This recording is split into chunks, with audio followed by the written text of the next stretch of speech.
Now you know some of the basics of futuristics. You know where and how to access information, and you have a snapshot of where your life is going, assuming nothing changes. So were you happy with the forecast for your life? If so, congratulations. But if you're like most of us, there are many things you would like to change. It could be your income, your relationships, your health or fitness, or any number of things.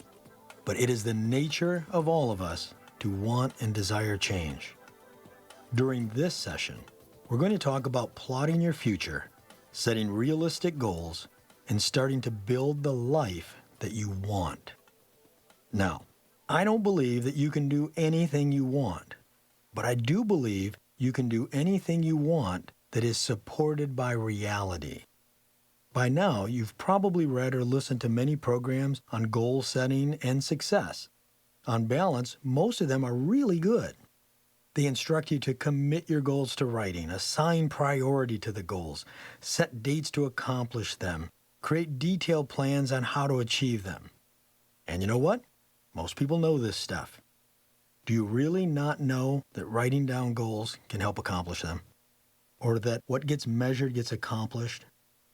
Then why are not more people fulfilling their dreams and reaching their full potential? Earlier in the program, I spoke to you about the 4 corners of predictive modeling. One of them was objective thinking. If we're going to make real goals, big goals, we must be objective and intellectually honest with ourselves. You have no idea how often I get sent a business plan by someone asking me to give my opinion, help, money, or you name it. The vast majority of these plans have nothing to do with reality. Some of them make a Harry Potter book look like a biography.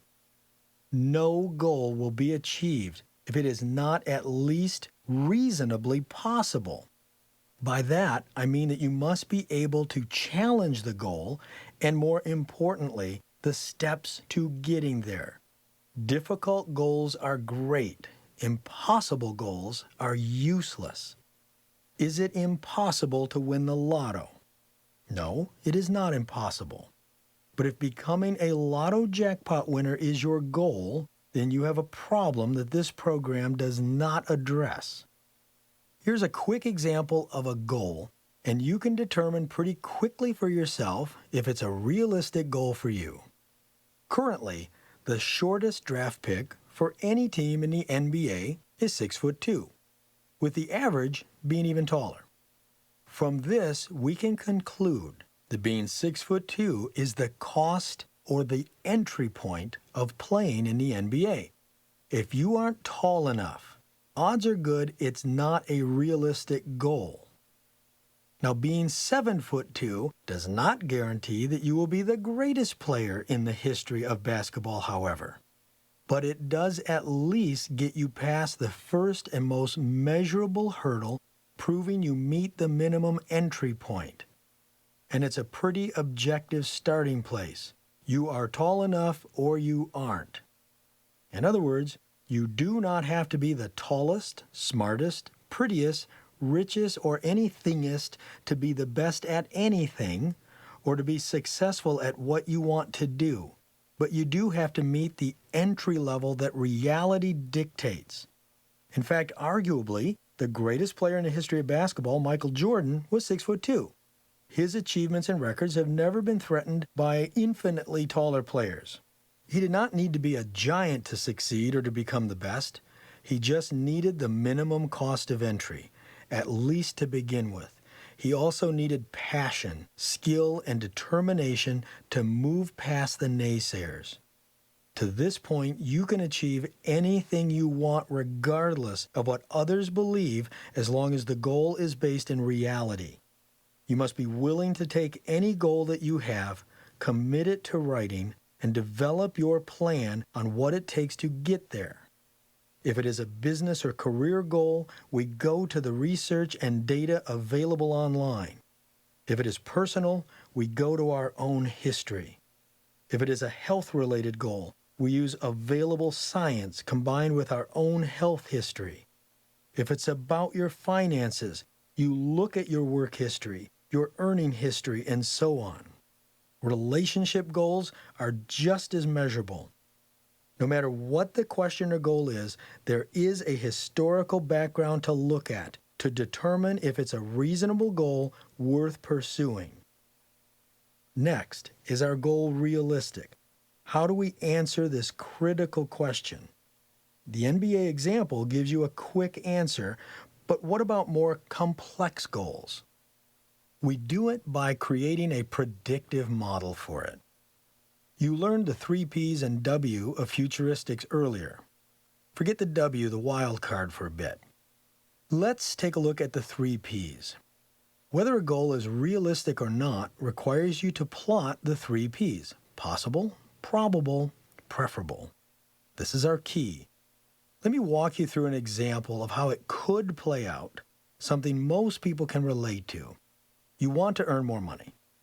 Let's say it's your goal to earn $250,000 a year within the next 5 years. Assuming you're a commission salesperson earning $75,000 per year, let's futurecast the scenario with the 3 P's. It all starts with historical analysis, which is pretty easy here. What is your salary's growth rate based on the last 5 years? And we've already done this plot if this happens to be one you want to do. If you plot on a chart, as we talked about earlier, you'll have a quick view of growth. Say you've grown into $75,000 per year, which is where you are now, earning 3% more each year over the last 5 years. Easy so far. You can even assume that if nothing changes, you will continue at this pace over the next 5 years. So extend your line on the same trajectory into the next 5 years. Now look at the other factors to see if your goal is possible. What's the industry's growth rate? What is the company's growth rate? You can plot these on a separate chart if you like, or just set the year-over-year growth percentages aside as a comparison. Next, based on the industry and your commission structure, is it mathematically possible to earn $250,000 per year? Let's assume, for the sake of this example, a couple of factors. One, the industry is strong. It's tracking upward at 10% a year. The company is also doing well, tracking the same percentage increase. Assuming nothing changes, this should continue relatively unaltered into the future. So these items combined with the commission structure indicate that the goal is mathematically possible. But while your salary is increasing, you're not growing at the rate of your company or the industry, which means you're really falling behind. And that's the downside. The upside is you have room to grow in the current scenario. This is another factor in the possible scenario. Ultimately, in this example, the goal is realistic because it is possible. But is it probable? Let's go back to our chart. You're growing at 3% each year. You already tracked the next 5 years, extending the line from the past into the future. What you see is, at this rate, in 5 years, you're going to hit just under $90,000 per year. That's the probable prediction, assuming that nothing else changes. What's the preferred, the third P? Obviously, in the case of this particular prediction, you want to make $250,000 a year. Now you have to add another line from today up to the $250,000 mark on the chart 5 years from now. This line is your preferable future. You can see the dramatic difference in the trajectories and the difference in income that you have to make up.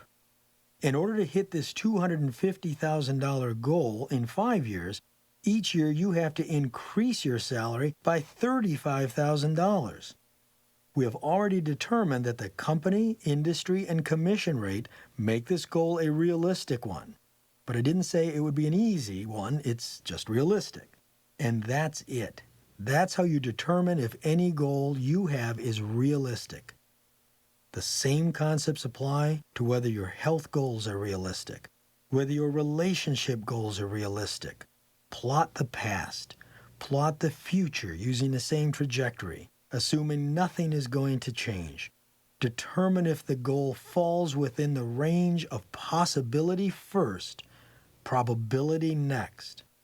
Like I said earlier, probability is the likely future provided nothing changes. Because remember, a thing in motion tends to stay in motion until acted upon by an outside force. Now back to the example we just talked about. If nothing changes, you will fall short of your goal of making $250,000 a year.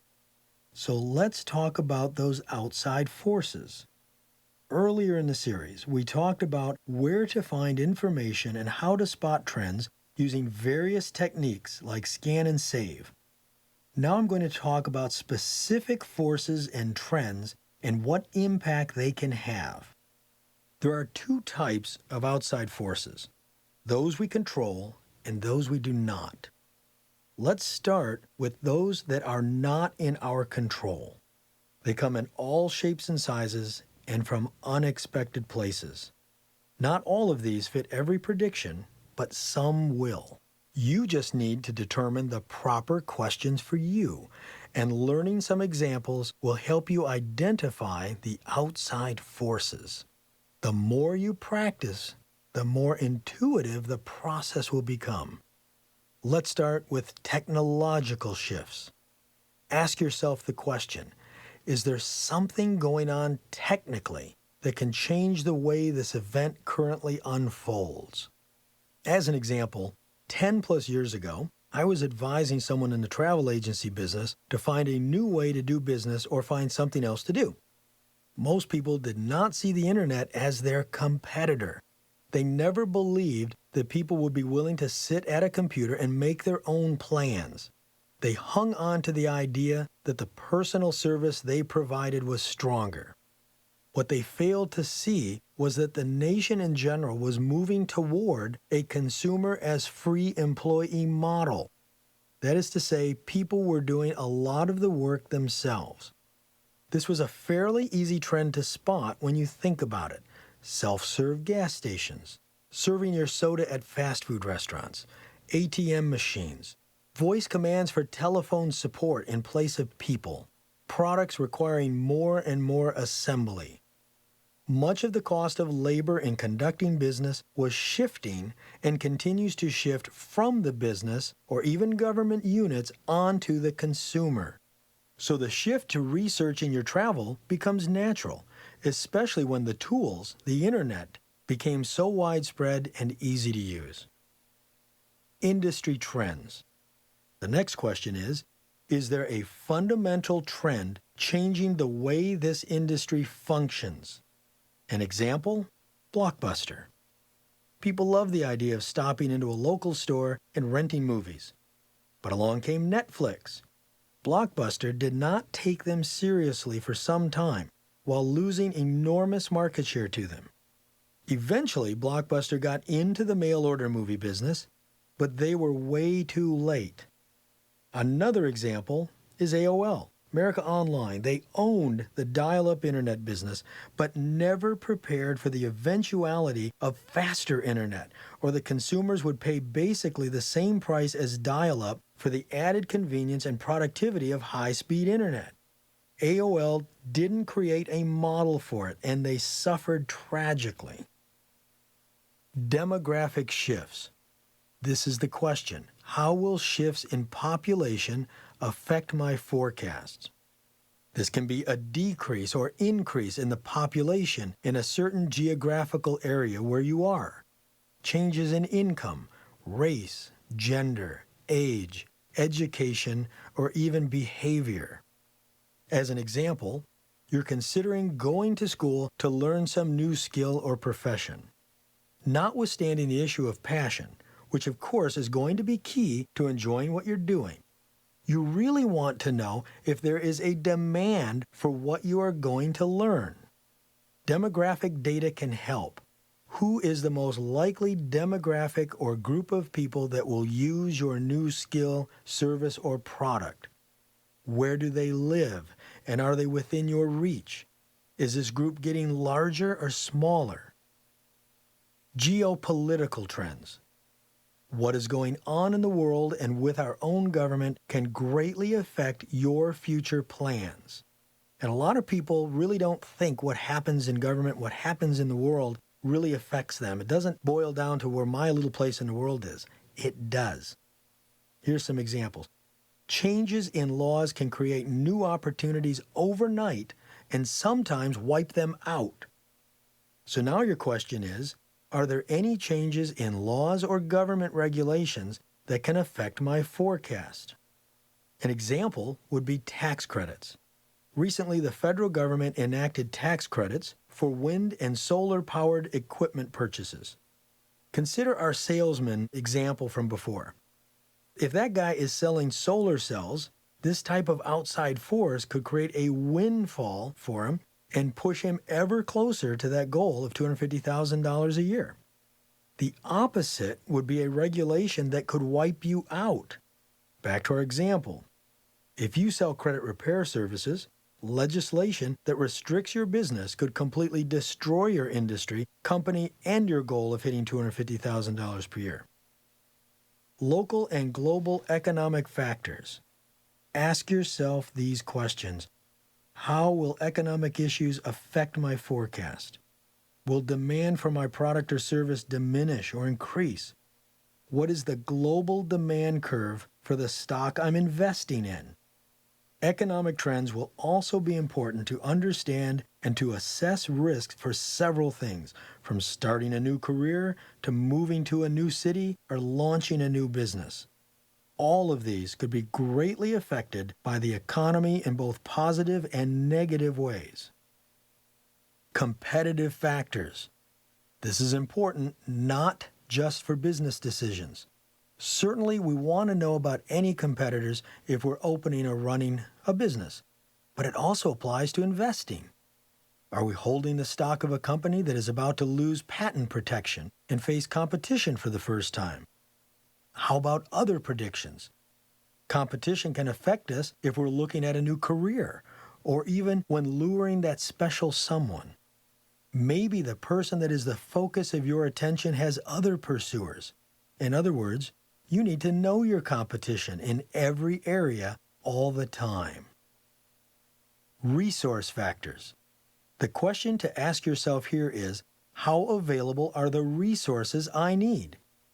In business, it could be borrowing, staff, facilities, equipment, fuel, raw materials, and many others. If we were to launch a new venture only to find out that one of the critical components of our business was not available, it could be devastating. Even on a personal level, we can run into challenges for resources. When we hit $4 a gallon for gas, it changed the way a lot of people lived. You would reconsider a new job that was 35 miles away if you knew the cost of getting to work was going to double. We now have cities competing with each other for water. How many of you have experienced watering bans during the summer? How would that change your goals if your plan were to develop an award-winning garden this year? Cyclical and seasonal factors. Most everything has a cycle to it. Your job is to find the cycle of what you hope to predict. Cycles can be caused by natural or seasonal demand curves, fashion trends, market trends, or even holidays.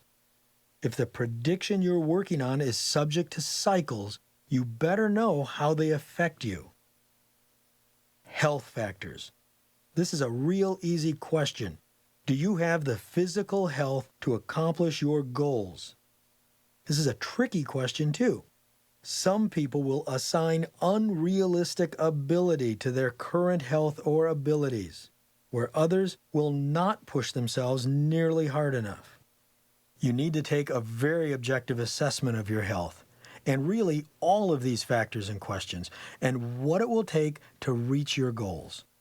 Are they realistic? If not, can you improve your health or find another way to accomplish the goal? Emotional factors. Just like with health issues, do you have the emotional energy to reach your goals? I cannot tell you how many people I've met with who are on the heels of some life-altering event that they have yet to recover from, and yet they've decided to embark on the most outrageous big-picture goal in their life.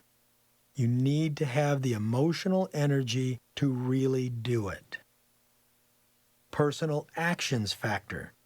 The question is, how will the actions of others affect my goals or plans?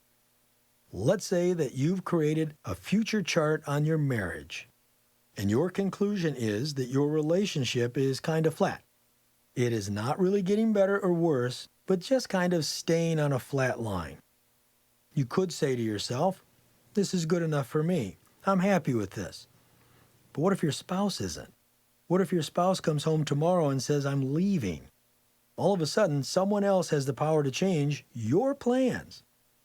If you really want to make accurate predictions as to your personal life and relationships, you better get really close to the other people involved. Pay attention to their actions, changes in behavior, and their overall happiness. It is necessary for us to make sure that our predictions take the goals and needs of others into account if we are to be accurate. These are all of the outside forces that are not within our control. But how about the factors that we do control? This is easy. You are the factor that you control. You cannot change other people, and few of us have the power to change big picture issues like the economy or the market. But we all have the power to change ourselves and the power to act in response to the changes around us. So let's go back to my marriage example. I just said maybe your future chart shows your marriage is flat, or let's say it's going down. You are the agent of change. You can change the way you deal with your spouse. This, of course, is true in any area of your life.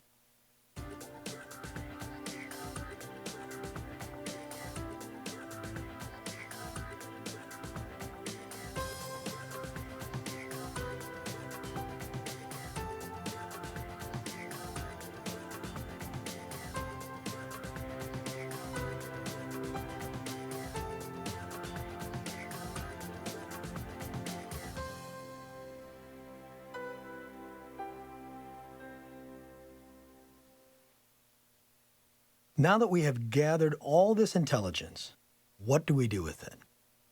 Let's go back to our foundation of futuristics, the 3 P's and a W: probable, possible, preferable, and wild card. We're now going to look at possible uses of this data. One is referred to as trend analysis. The other is scenario building, which we will cover in the next session. So let's start with trends.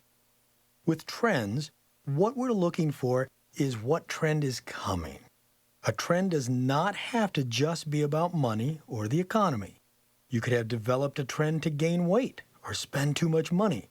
However, in the business side of things, identifying, spotting, and understanding trends can be worth fortunes. When looking at trends, we need to know why they are happening. A fast-moving trend could have enormous short-term consequences versus something that is developing over many years or decades. Most trends have primary and secondary impacts, sometimes referred to as the law of unintended consequences. An example of a primary trend might be that there is a big increase in demand for the service your company provides. This would be very helpful to know, but the secondary trend may be that the demand for the employees that have the skills you require has just shot up along with your cost of labor. So although you have the opportunity for increased business in this example, you also have to balance against an increased cost of goods or services against the risk of less than top-flight staffing. So in this case, you may have an opportunity for an increase in business, but you also have to take into account that you may have to pay more for employees to provide the goods or services, and that you may have to settle for employees that are less than top flight, which is what you want. Now, we want to know what is causing the trend. Often, what is causing a trend may be, in fact, another trend. If we learn what is causing the trend, we have a better chance of forecasting the speed and impact the trend will have. We also have a much better chance at determining if this is a fad versus a trend. Fads can become trends, but as long as they're a fad, they're short term. It is possible to build success on a fad, but remember, as far as business goes, a fad is not a long-term business plan. If you're going to open a new business or add a service to your existing business based on a fad, you must forecast the lifespan of the fad and have a clear exit plan ahead of that end. In other words, what are you going to do with this business when that fad dies? Also, you want to be careful not to invest very heavily in fads. Now, let's look at the impact of this trend we've identified. Trends can affect us in many unforeseen ways. Again, unintended consequences. An example is an industry that my firm works for, the bottled water business. For years, there's been a trend toward consumers wanting safe, clean, healthy drinking water. Consumers have grown weary over concerns about contaminated city water. In fact, the bottled water industry has been the bright spot in the beverage business, seeing double-digit growth while most other drinks are declining. Sounds like a great trend if you're in the water business. Now let's match this up to another trend, eco-friendly products. America is becoming increasingly concerned about landfill issues. It was only a matter of time before these two trends collided, which they have. By watching the primary trend and looking for secondary effects, and in this case, secondary trends, we are able to anticipate how the trend will affect the business and prepare for it. In this case, the water company identified the trend of green products and responded in kind with the first water bottled in a recycled plastic container. Which takes us to my last item regarding trends. Since trends tend to be fluid by nature, you can't just look at a trend as a static event. You must monitor them over time, keeping abreast of any changes and adjusting your predictions accordingly. We have a tendency as humans to spend too much time focusing on the known and not enough time on the unknown. In other words, to spot the beginnings of trends, changes in trends, or potential ends to trends, we have to remember to be on the lookout for abnormalities, or what some people refer to as red flags. These may be positive, negative, or ultimately have no effect, but we must watch for them. When you're looking for trends, it is the unexpected that will get you every time. These red flags and sometimes wild card events tend to happen fast with little notice and may have a major impact on our lives. Don't sweat the details when you are scanning the horizon for future events. Look for and focus on the red flags, the large anomalies, and be ready to adjust your prediction of the future quickly to accommodate for them. Back to our salesperson. You're seeing business as usual and that sales are good, but a client that has a history of paying on time has moved to 45 days, then to 60 days over the last couple of months on paying their bills. This is a red flag that could mean a number of things. Benign ones, like a change in policy or personnel. Or a serious indicator that the client is in financial trouble, which would ultimately affect your goals and force you to adjust your plans, or leave you in a very precarious position. You can see why keeping an eye out for red flags can be critical to the process of future casting and keeping your goals on track. Now up next, we're going to combine what we've learned so far to complete one of the most important parts of future casting, multiple scenario development.